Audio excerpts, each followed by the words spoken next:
Thank you so much, Dr. Tabona. That was really informative. I liked how you took it from, just um, allowing us to see from those initial emails and then tracking it all up to how it should affect us globally. So thank you for that. And one thing that I really enjoyed hearing you talk about is the youth mentoring aspect of all of this. We need to catch young people now, so that they can eventually contribute, so that they can co-design and create with all of us, so that we can have meaningful impact. And I don't know if Ruben is here on the call, but what we had intended was that Ruben will come in because Ruben is a student at the University of Botswana, and he's really passionate about issues of cybersecurity. So we wanted to bring this from, your side and then take it from Ruben's side, the learner, because learning is a two-way. Learning and teaching actually complement each other.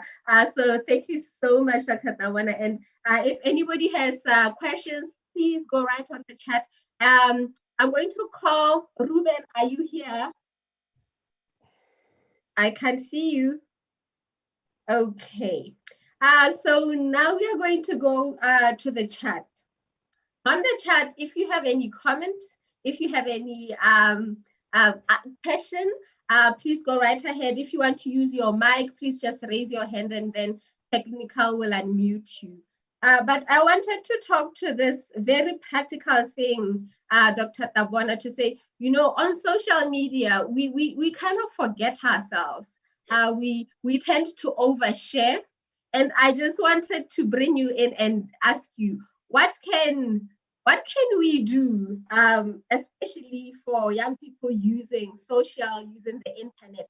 What are the 2-3 tips that you can give them to still remain relevant, but to protect themselves, their information, moving forward?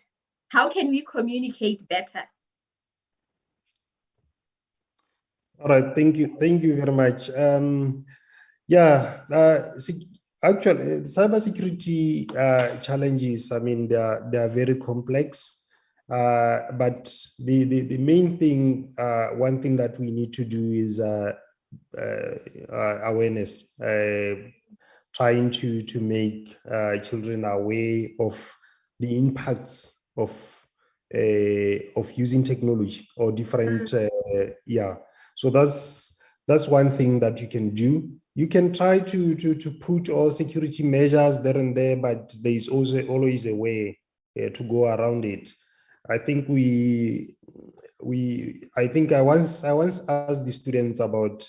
Oh, actually, I was last month. I had a number of presentations, and one of the presentation was concerning online assessment integrity, the integrity of online assessment.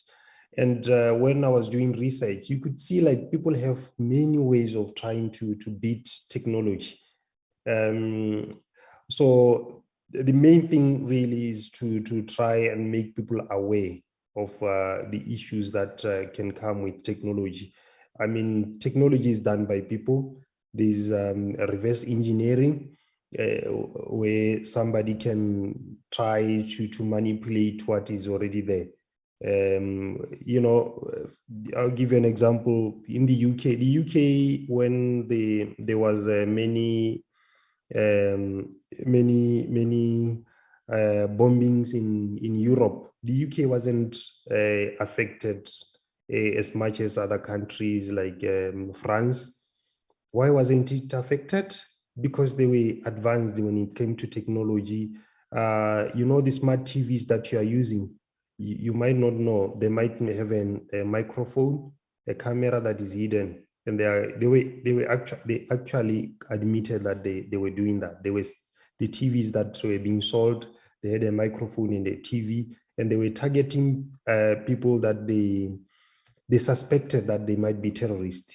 And sometimes you hear that people were going into some people's, breaking into people's home, handcuffing them and so on, without much evidence that we know as the general public, and because of the intelligence that they had in that. So it's very difficult for unless the main thing is to raise the awareness to kids about it. Thank you. Definitely. Anybody, please just raise your hand. We'll unmute you, and then you can comment or ask a question to our speaker. Anybody? I think Onalin, Dr. Makuro says he has a question. Okay, go right ahead.